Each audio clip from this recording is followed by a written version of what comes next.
What's going on, everybody? This is John J Gaming on the mic here, coming at you with something a little bit different, something that I typically don't do here on this channel, but you know, I do have a passion, of course, for all football, and with the NFL season coming to the close, we all know this already. The NFL never sleeps, and now that the season is officially over, we just played the Super Bowl. Congratulations to the Kansas City Chiefs for winning that Super Bowl, by the way. The second one for Patrick Mahomes in his young career. We're getting closer to draft season now. The offseason has officially started. And so what I want to do, since we are the night after the Super Bowl, I am recording this, of course, the day after the Super Bowl did happen. Definitely some controversy in that Super Bowl, but it is what it is. I want to go through the first round of the NFL draft and give my thoughts on what teams should do, not necessarily what I think the teams in the NFL, what those GMs will actually do come down to draft time, right? So we're gonna go ahead and hop right into this. Version number 1 on the way, and I hope you guys are excited for it, man. If you're excited about this mock draft, hit that like button for me, hit that subscribe button if you like sports gaming, as well as really any general football analysis, whether it is with indie games or this mock draft that you're seeing right now. And we'll go ahead and do one full round, nothing more than that, because apparently, according to my wife, that's all I can handle. But with that being said, let's jump in to version number 1, at least for me, in this NFL mock draft. So with every draft, it starts off with the number 1 overall pick. And here's the thing with the number 1 overall pick, okay? So the Chicago Bears, they are in a pretty unique situation overall, right? So for the Chicago Bears, they have their quarterback of the future, Justin Fields. He has certainly shown that he is capable of being that long-term answer at the quarterback position. Now, whether he actually does live up to that, you know, we'll have to wait and see. But Justin Fields has proven that he shouldn't be shipped off after a couple of years, unlike a certain other quarterback. Zach Wilson, I am looking at you. But that being said, the Bears need really a lot of everything, right? Really anything but the backfield could use some upgrades, and particularly that defense, okay?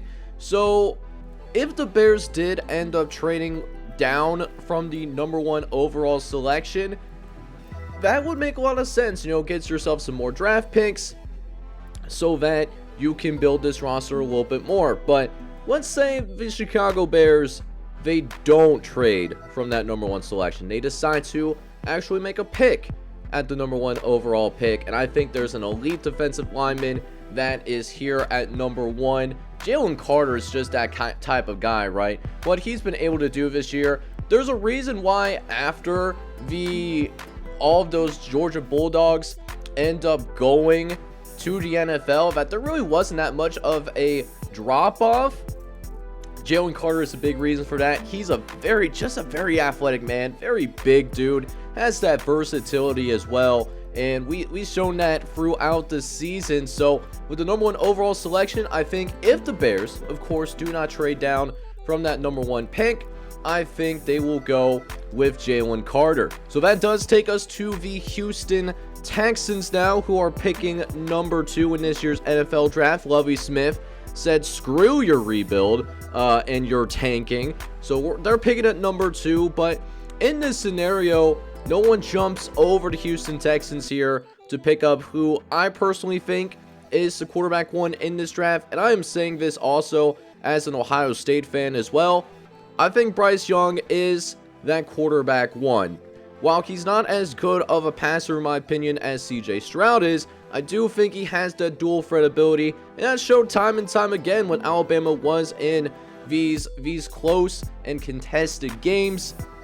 Quite a few games, matter of fact. But Bryce Young, even though his receivers kind of let him down a little bit, in my opinion, I still think Bryce Young has what it takes to be a very good quarterback in the NFL. And I think while Houston does have other needs, you got to get your quarterback of the future, because Davis Mills is not that long-term answer. He just has not shown that in his first couple of seasons. So Bryce Young, I think, should go to the Houston Texans. So now at number 3 is the Arizona Cardinals, and as of the recording of this video, still don't know who that head coach is going to be. You know, Cliff Kingsbury, he went off to Thailand after he was let go by the Arizona Cardinals, and that position is still unfilled as of right now. Now, they do need quite a few things. They need to rebuild their offensive line a little bit. They do need to make sure that gets taken care of, but also another thing that they need to do, you know, they got to get some edge rushers. JJ Watt did recently retire. Nobody else on that team really generated a consistent pass rush for the Arizona Cardinals. And you know who's still on that board? Will Anderson Jr., who honestly didn't play that edge rusher as often that you would think when looking at Alabama games, but Will Anderson seems like a very good pick here at number 3. So I have the Arizona Cardinals going with yet another Alabama guy. So now the Indianapolis Colts are sitting at number 4, and the Colts, they also need to revamp their offensive line. That did cause quite some there's been some regression with that offensive line, okay? And Sam Ehlinger, he started a couple of games. Really, no matter who started quarterback, whether it's Matt Ryan, Nick Foles, or Sam Ehlinger, they were constantly under duress.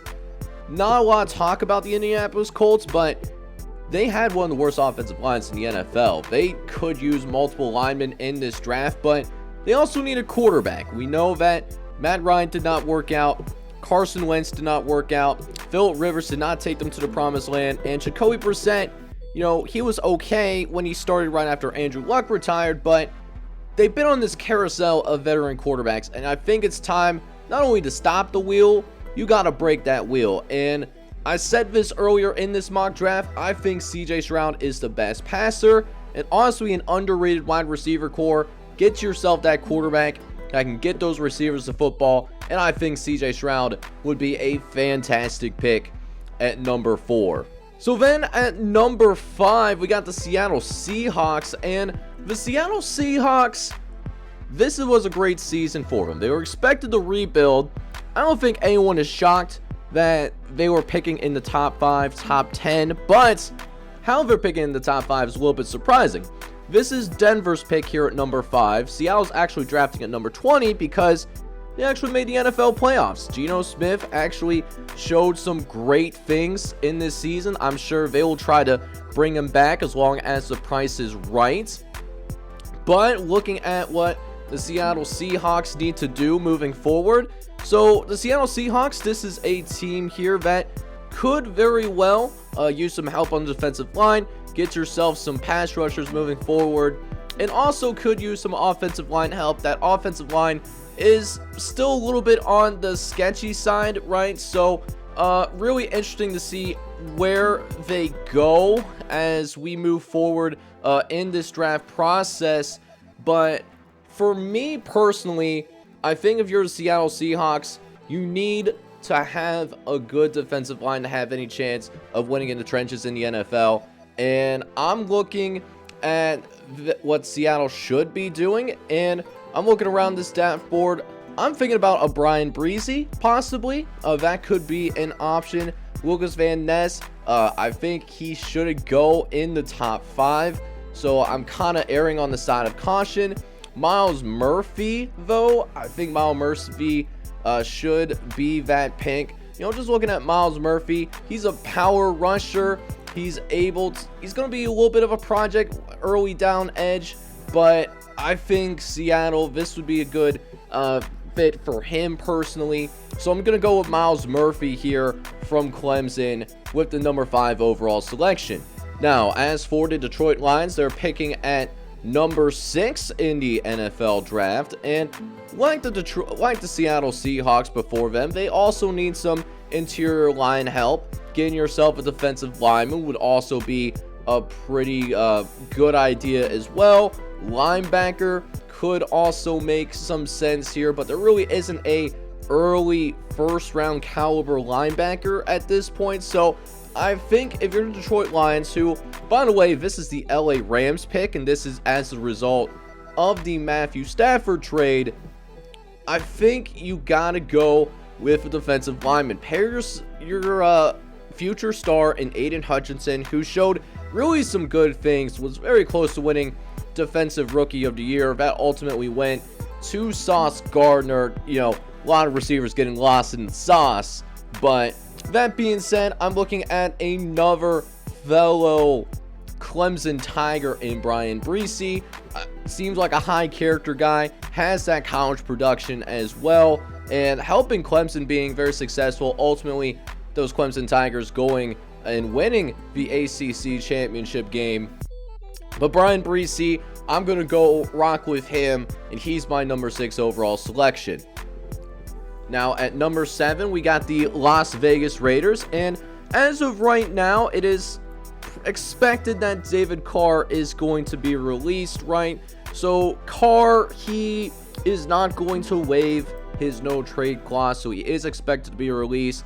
So, and he also has a significant roster bonus if he is retained at that 4 p.m. deadline tomorrow. So I do expect him to be released. Now that hasn't happened as we're recording this video, but if it does before this is officially released, I would not be surprised, right? I really would not be surprised by that whatsoever.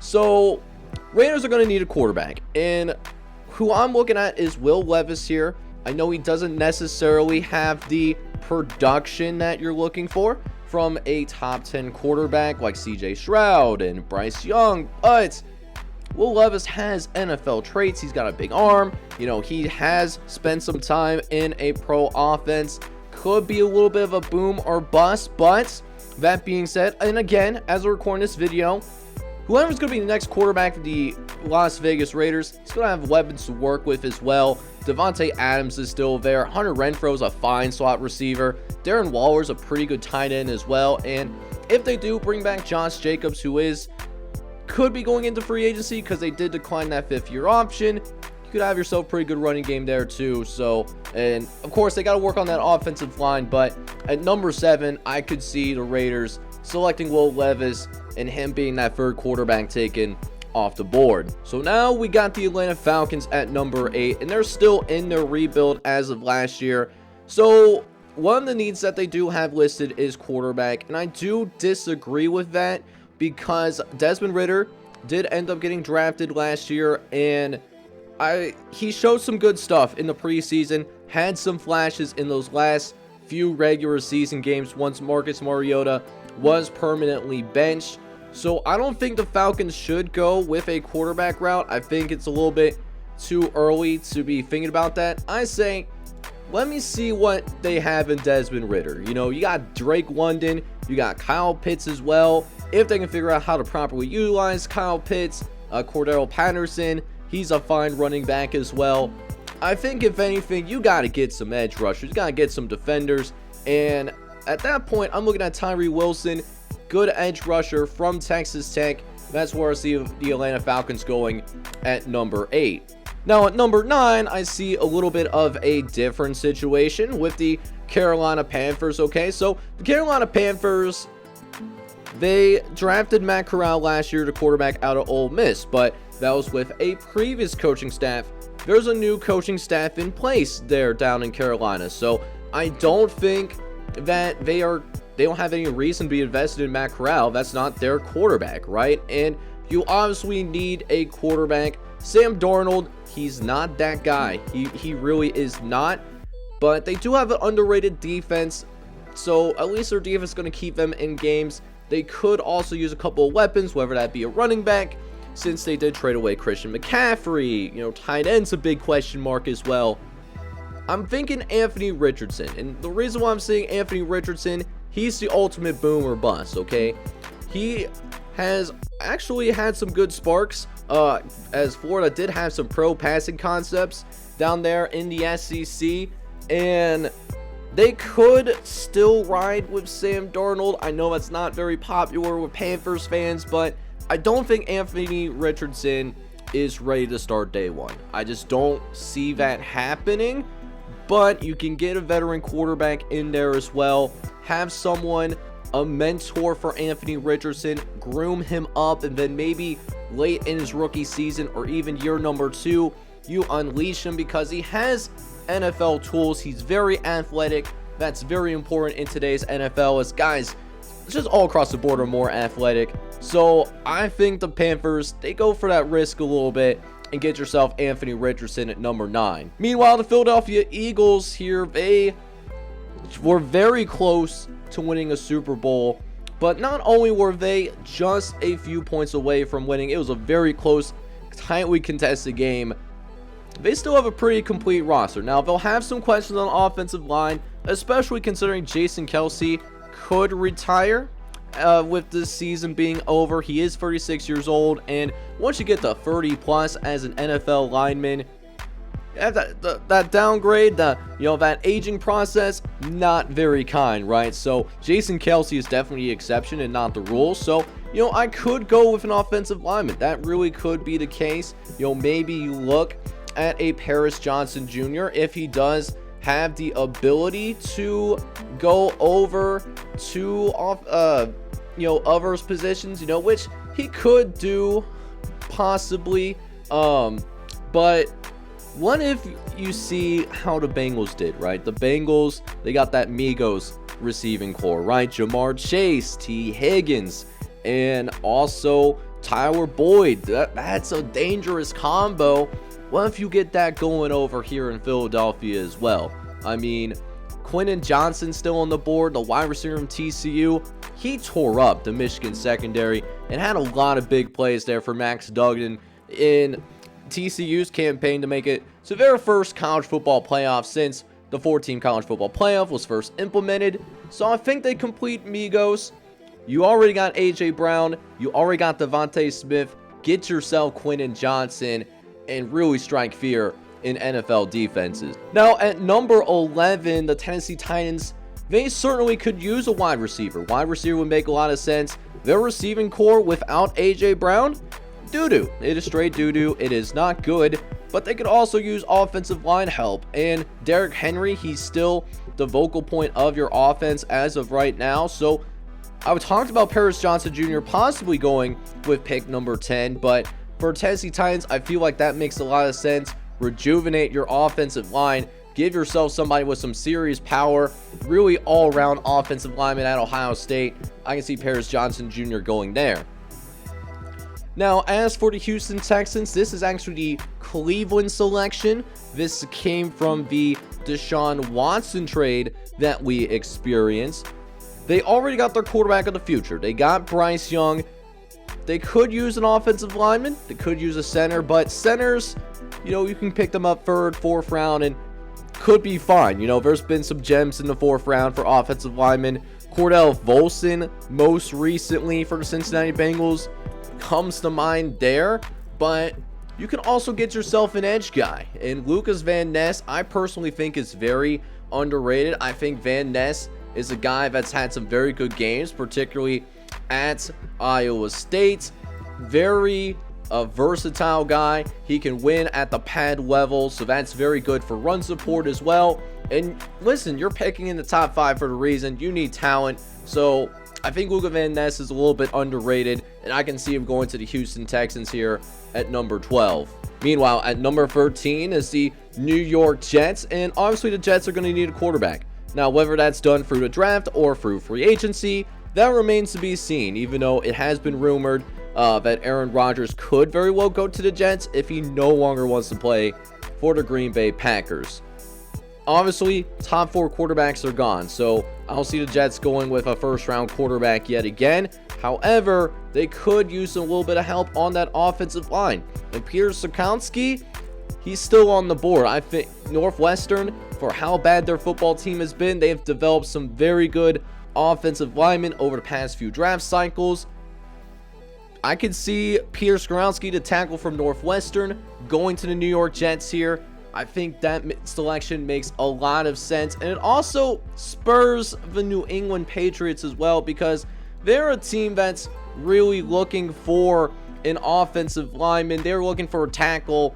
That's not on the board anymore. Broderick Jones is a little bit too much of a reach, in my opinion. There's some other places that they can go. They could use an edge rusher. They could also use a quarterback, which kind of disagree with. I think Mac Jones, yes, he did regress in year number 2, but if he's still on the team, I still think you rock with Mac Jones because he has shown that he can be at least a solid quarterback in the NFL, okay? But I do think at this point, I could see a trade happening here just because the Patriots are kind of in no man's land compared to what they could need. But really, I'm looking at the trades that are, being examined right now. Really, nothing that makes a lot of sense necessarily. I don't see the Washington Commanders moving up. So I think this is the case.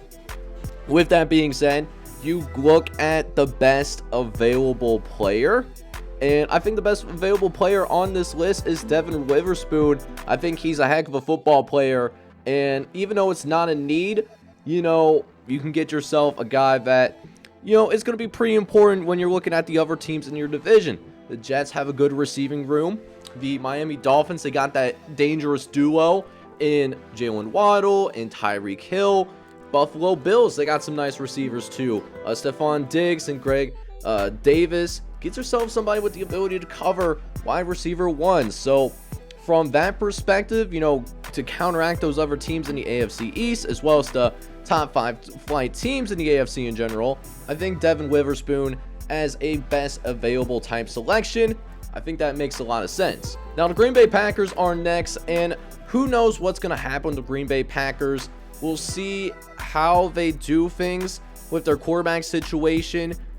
Reason why they haven't moved off of Aaron Rodgers, what I've heard, they like Jordan Love, they don't love Jordan Love, which is why, because Aaron Rodgers pulled the same stuff that Brett Favre did on the way out from Green Bay, but the difference there is they ripped that bandage off and just rocked with Aaron Rodgers. They haven't done that yet. I mean, obviously fair, because Jordan Love, to expect him to be the same level as Aaron Rodgers, to have that same type of career, that's a really big ask. That really is an incredibly big ask. They do need some weapons though. They have Romeo Doubs, they got Christian Watson, but they don't really scare you the same way. Robert Tunyon's okay. They do have some good running backs in the backfield, but I think with the number 15 selection, you got to get yourself a weapon for whoever plays quarterback next season for the Green Bay Packers. And at this point, I don't see why this particular player is down here at number 28. Michael Mayer is a dude, man. He can play some football, and I think that would be a heck of a pickup for the Green Bay Packers. Now, as for the Washington Commanders, they are up next. They're at number 16. Different ways that they can go about this. Definitely could use some offensive linemen, could use some linebackers as well. Quarterback, we'll see what they do with quarterback. Carson Wentz, definitely not the answer. And Tyler Heineke, really love to do, but he's not a starting caliber quarterback. Sam Howell, be interesting to see what they do with Sam Howell. If they start Sam Howell, then they're going to look the tank. Let's keep it real there, you guys. But yeah, I'm looking at the Washington Commanders. Quarterback could make some sense, but the big 4 is already gone. Looking at the guards and centers, there's really no interior offensive lineman that you would want to get here at this point. I mean, looking who's around, not really a lot happening there. Osiris Torres seems like a little bit too much of a reach. And then linebacker, you look at the linebacker position as well. No real first round linebackers that maybe Trent Simpson's, but I feel like that's too much of a reach as well. So just like what the New England Patriots do, I think the Washington Commanders, they possibly also go with the best available player. I think Brian Branch is certainly that. Brian Branch, a very versatile corner. That versatility, very important in today's NFL.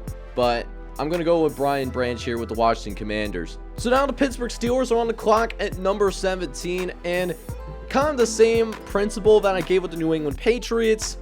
You got to think of who's in your division. Migos is in your division. One of the best receiving rooms in the NFL. You got to find a way to counteract that one way or the other.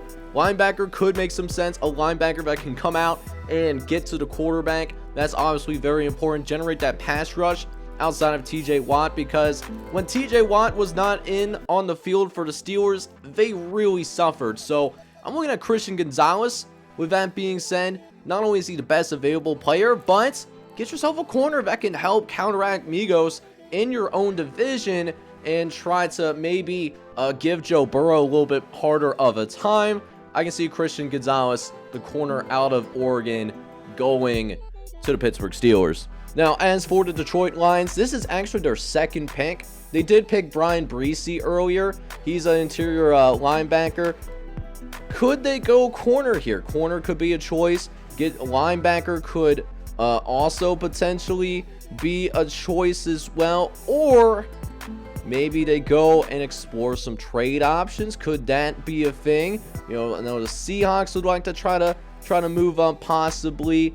Maybe also the Minnesota Vikings. Minnesota Vikings wouldn't mind to move up too, but neither of those trades really make a lot of sense either. So what do you do here if you are the Detroit Lions? Do you go with the best available player? I mean, what is the plan? I have no idea. Really am not sure. So I'm kind of at a loss.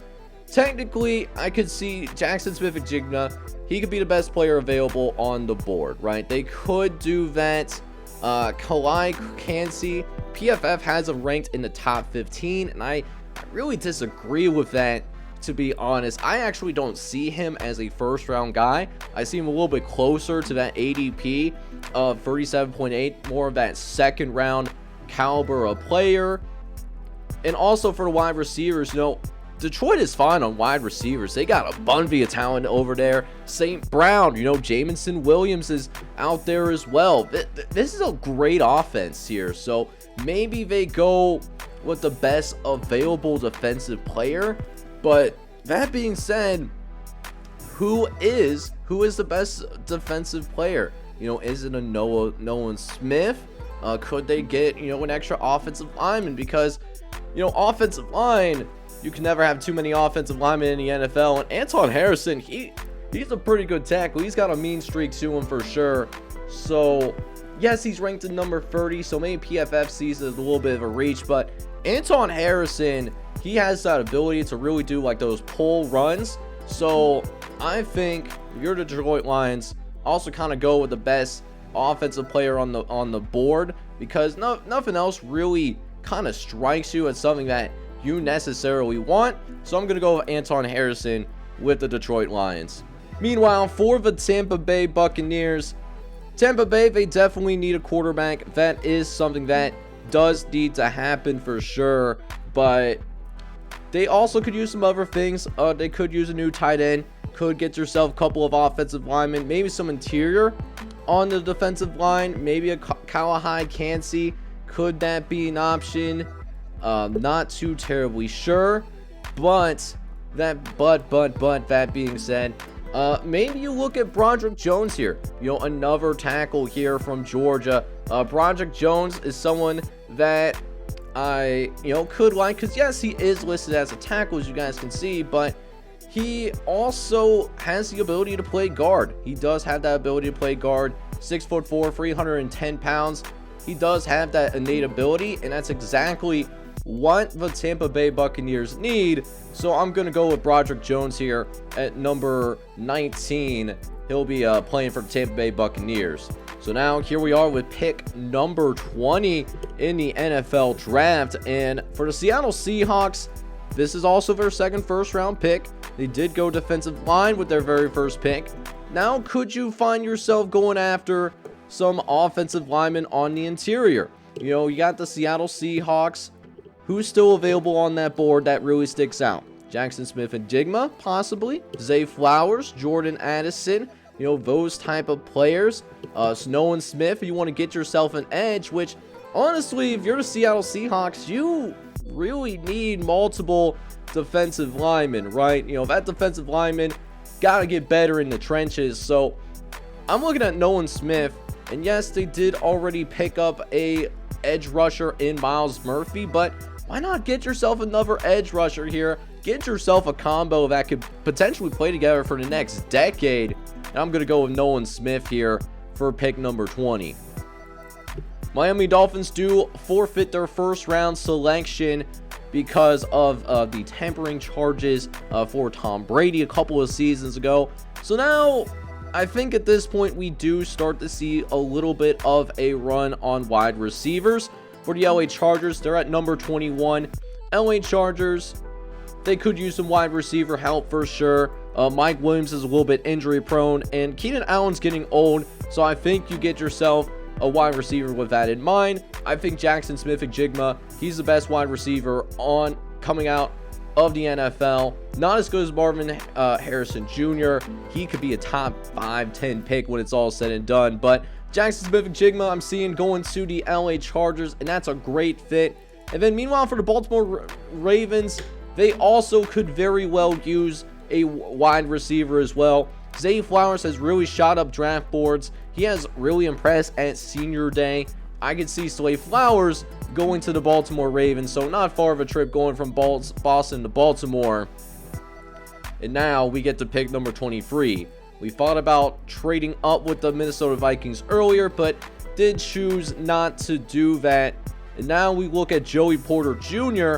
Joey Porter Jr., very fine corner. They need to revamp that defense. That was terrible. It's something else when Daniel Jones tears you apart with, frankly, the lack of weapons that they have outside of Saquon Barkley, which we'll get to the Giants and what I think they should do soon since they're picking in a couple of picks. But you got to get yourself a better defense. And I think one way to do that, Joey Porter Jr., I think he's certainly that guy. Had some good grades here. I had a 73 grade in PFF. He's 21 in the PFF big board, so you know they say it's a pretty good value. I think it's good value as well. Joey Porter Jr. should go to the Minnesota Vikings. Now for 24, we got the Jacksonville Jaguars, and the Jaguars certainly got a very good future on their hands, that's for sure, because listen, you got a young quarterback in Trevor Lawrence who's still on his rookie deal. And when you have a franchise quarterback on a rookie deal, you'll have that extra cap flexibility compared to, you know, say the Kansas City Chiefs or, you know, even the Dallas Cowboys with Dak Prescott. Just a bunch of other teams, just an immense advantage that I'm sure they are going to love and enjoy. But where do you go here? Do you think about a trade here?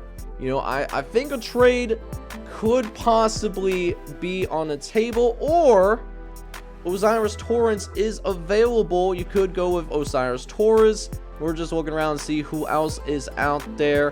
Let's check out the DBs real quick. DBs not really something interesting, but you know, Osiris Torrance could be that guy that you're looking for. Beef up that offensive line so that you can give Trevor Lawrence a little bit more time. I think this Florida guard makes a lot of sense there at number 24. As for 25, I kind of talked about them already when we were talking about the Minnesota Vikings. They obviously need some weapons. They traded away Kadarius Toney and other than Kenny Golladay, I honestly couldn't name any other wide receiver for the New York Giants. Okay, this is not a good receiving room. They got to get themselves some wide receivers.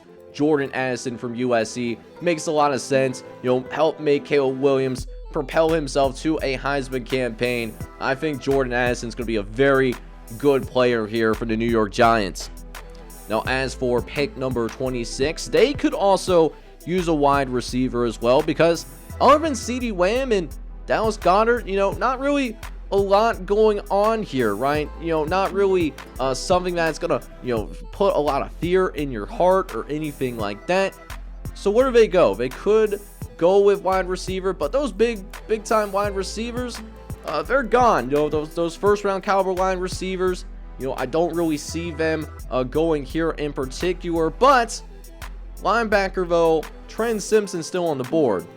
Clemson had a very good defense this year, and that is why Clemson was very close to going to the college football playoffs, was their defense, in spite of what was happening on the offensive end with DJU and, you know, how they played them a little bit too long. They still got the double-digit wins, and that's because of their defense. Trent Simpson was a very big piece of that. Can also play in man coverage, and he has very good movement. Got the zone coverage instincts as well. I think that's a very good add, you know, to add on to what's already a nice defense there with Trayvon Diggs. You also have Michael Parsons. I think Trenton Simpson is a good addition to that defense. So now here we are at number 27. We're getting towards the end here of the NFL draft. So what do you do if you're the Buffalo Bills? Could get yourself some offensive linemen on the interior, but at this point in the game, really no offensive linemen that you want to go and pick up in the first round. And as we're getting towards the end of this mock draft, kind of thinking a little bit more strategically with what you want or what you don't want to do. We'll see what's available here with the first round. And I'm looking around and there really isn't anybody that we could go with, but Cam Smith is still on the board. Now PFF has him as a 69 ranked player. I strongly disagree with that. I think this is a first round prospect, and so Buffalo, I think they're going to get a steal here at number 27. And again, you're going to have to go up against the Chiefs. You got to go up against the Bengals if you want to go to the Super Bowl. That's just the fact of the matter right now. And with that being said, I think Cam Smith does make a lot of sense here for the Buffalo Bills, and I can see the South Carolina corner being drafted here. Now, with that being said, pick number 28. Speaking of those Bengals, the Bengals are on the board. Now, they really don't have a lot of needs, right? So if you're talking about starters, I think you're only looking at tackle if you're looking for an instant starter right away, because Jonah Williams has been inconsistent this past year, and La'el Collins, he's in his age 30 plus year season now. He's coming off an ACL, and he's just been injury prone in his NFL career, right? So that's been an issue. But other than that, you really don't need starters. Maybe you can go for a corner, get yourself an Eli Apple replacement, maybe get an interior defensive lineman as well if you want to go that particular route. So with that being said, I think Sakiaka makes some more sense here. Sakiaka does need to put on some weight. Well, actually, no. He needs to lose a little bit of weight because he's at 358 right now. He's going to have a hard time being that every down player, but he could help really stuff that run support even further. You put him up in the DJ Reader, you can have one of the best run defenses in the NFL, and the Bengals already had a pretty solid run defense. So get yourself Aka, have him, get his weight under control, put a little bit more muscle on him. I think you're going to have yourself a very fine football player. So the New Orleans Saints come up next, and they have San Francisco's first round pick. And the New Orleans Saints, they are in cap hell right now. They have the least amount of cap space, and they're not a good football team, and they're arguably one of the least exciting football teams in the NFL. I mean, what is there to really be excited about besides, Chris Olave? I guess Alvin Kamara is still there, but his status is up in the air. Quarterback particularly, Andy Dalton, he's not your long-term answer. They clearly don't believe in Jameis Winston because he was benched even after he came off his injury. He got to a slow start. So I think you look at quarterback, and that being said, this might be a little bit of a surprise, but I think Tanner McKee could slide in here. Stanford has done a very good job producing some fine NFL quarterbacks. Andrew Luck came from Stanford. Davis Mills comes from Stanford particularly. And I think he's also a little bit underrated as well because of the fact that he plays out on the West Coast. And Stanford was not very strong this season, so there's not as much of a spotlight on Stanford. But I think Tanner McKee makes a lot of sense here at 29, because what you can do if you're the Saints, you can run it back with Andy Dalton, have him be a bridge quarterback, and then whenever Tanner McKee is ready to go, you throw him in there, get that football out to Chris Olave and Alvin Kamara, and you got to rebuild eventually. That's what this team needs to do, but they're in the cap hell, too much cap hell to do anything. I think Tanner McKee could be that quarterback you can get late in the first round that could possibly be an NFL starter. So now there's only a couple more players on the board here for the this first round of the NFL mock draft. The Eagles are up next at number 30. We already see them get a wide receiver, right? So they could go for, they also need interior offensive linemen, but you know, the offensive lineman situation, not really first round caliber, would be too much of a reach. However, there was a player that fell a little bit too, quite a bit on this draft board, and someone that is a very good prospect, but because of his position, has dropped down quite a bit. Bijan Robinson. Now, the Eagles have had this committee at running back, you know, with Boston Scott and Miles Sanders, but when they were in the Super Bowl against the Chiefs, only Jalen Hurts was able to get anything going on the ground with any consistency, and you got to have a consistent run game if you want to win in the NFL when you're going up against these complete rosters. And you also saw at some point it gets to a point where, you know, it doesn't matter how good your defense is, the great offenses will find a way to put up points on the board, and I think that's what we saw in that Super Bowl. And, you know, if you're the Eagles, you don't really need much else outside of offensive line, which, again, you can get in the second, third round if you want to address those needs. So this is more of a luxury pick for the Philadelphia Eagles because they are a relatively complete football team. I would go with Bijan Robinson, man. Get yourself your everyday pack, clear him up with Jalen Hurts, who played very well in the Super Bowl, and you got yourself one of the best running backfields in the NFL for quite some time. Plus, having running back on a rookie contract, that's the new norm for the NFL. And while Bijan Robinson 5-10 years ago would be considered a top 5 or top 10 pick, that being said, hey man, I'm sure the Eagles will be very excited about that pick. So now there's just one more pick left, and that's the Kansas City Chiefs, who are the Super Bowl champions. You know, gotta give, you know, them their flowers and whatnot. They could use a couple of things though. Could use some defensive line help. They were able to generate some pressure on the Philadelphia Eagles in the second half, but it wasn't that consistent. You know, if you're looking at the entire season, Patrick Mahomes was doing a lot of the work, and specifically Patrick Mahomes and Travis Kelce. You know, you got the running game, you know, Isaac Pacheco in the 7th round. That was a really great pick. Jared McKinnon, I think, fits really well in this offense as well. But wide receiver, your number one wide receiver is Juju. Let that sink in for a second. So I would love for the Chiefs to get a wide receiver here, but, you know, not really anybody that I would go for, you know, in that wide receiver position. You know, maybe, you know, a Josh Downs or a Kayshon Boutte. But maybe you go somewhere else. Like, what's that defensive line looking like on the edge? You know, these are what's left, frankly. And I think in this case, you go with an edge rusher, you know, gets yourself paired up with Chris Jones.